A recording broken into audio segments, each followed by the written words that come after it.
The purpose of knowledge is to be used and applied in your everyday life so that it solves problems and appeases you. That's the point of knowledge. Doesn't matter, it could be the greatest cosmic secrets. What's the point of a cosmic secret? I live on Earth, whatever Earth is. I live on this plane of existence.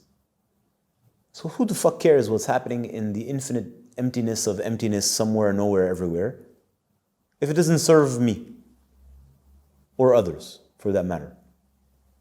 Right? So what's the point of knowledge if it doesn't solve a problem, an actual problem in my actual life, if it's not pragmatic? So how do you know that you know something? Is that knowledge solves an actual problem in your life and appeases you and makes your life more peaceful. And that peace emanates and helps other people. If knowledge doesn't bear fruits, and by fruits I'm talking about something concrete, it's not knowledge, it's nonsense. It may appear as knowledge, but is it really? No, because the purpose of knowledge is to solve problems. It's supposed to bear fruits. And the first fruit you should bear for myself, as I said, all suffering comes from ignorance. Therefore, knowledge is the panacea, the solution, the medicine. So, but the problem is practical also. It has a practical expression to it. So if the knowledge doesn't solve my problem, then is it really a solution? No, it's not. So therefore, it is not knowledge, because it is not remedying ignorance. So how do you know that what you know is true? Does it solve a problem? Not in my imagination. Does it actually solve my problem? And how do you know that? Well, if you're sincere and you do at least a little bit of self-analysis and self-investigation, well, you'll see I had a problem. The problem is gone. It's not I made it disappear because I smoked pot. It's not I made it disappear because I pushed it deep, buried it in my unconscious. No, I've actually I had a thorough analysis of the situation, and the problem has been, it was this big, it's this big now. So if you want to heal, first one has to have a sense of the scope of his ignorance. In other words, if you want to solve a problem, you have to know what it is. If I'm suffering, the first part of solving my suffering is to have a thorough understanding of my pain, my suffering. Why? What? How does it work?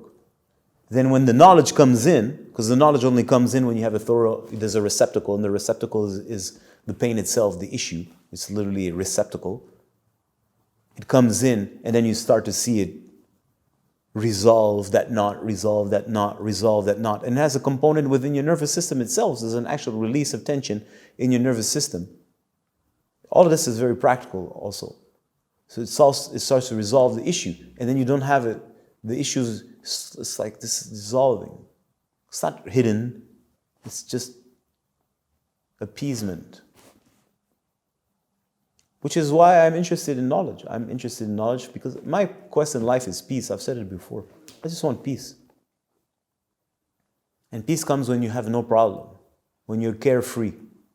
How do you achieve carefreeness? We've spoken about this before. There's only one way to achieve true carefreeness, and it's not to be a multi-billionaire, as they would tell you, more money, more problems, meaning you have to deal with nonsense. Carefreeness comes by being involved or in relationship with a power that is infinitely greater than yourself, that is able to solve all your problems. That's knowledge. That's the God knowledge. I told you I'm a practical person, even though I may speak about very profound concepts, at least for some people. No, this is to solve an actual problem. I'm diseased. How do I become carefree? Really carefree. So in the Adi Grant, the book of the Sikhs, the guys with the turbans, there's literally sentences like this. I will not quote it because I don't know how to repeat the names. But the word carefree it's repeated multiple times. How does one become carefree? It doesn't say it like this. This is my paraphrasing. How do you become, by a connection to this knowledge or power, one becomes carefree and right? Carefree. I like this word, carefree. Yeah, that's it. That's the word. So I told you I studied vocabulary. Carefree. Yeah, this is what I want, because this is where you have peace. It's not your child. No, you're a grown man. But you're carefree. Every kid knows that being an adult sucks. Because when you look at them, they stink. They need to drink, which is the most ridiculous thing for a kid. It's like, this is disgusting. How do you even swallow this crap? And they're always anxious in their faces and they're like hypocrites. And no kid really wants to be an adult. Because as a kid, if you're in good circumstances, you're more or less carefree. And you see the adults and you're like, I want to grow up and be like this. Besides the fact that I want a car, right? I don't want to be like them. Look at them. It's always like stress. Then you stress about this and stress about politics and stress about all stuff that for a kid, who gives a fuck about politics, right? Who cares? What does it have to do with me? For a kid, right? So one wants to find that true state of carefreeness, but not as a child, as an adult.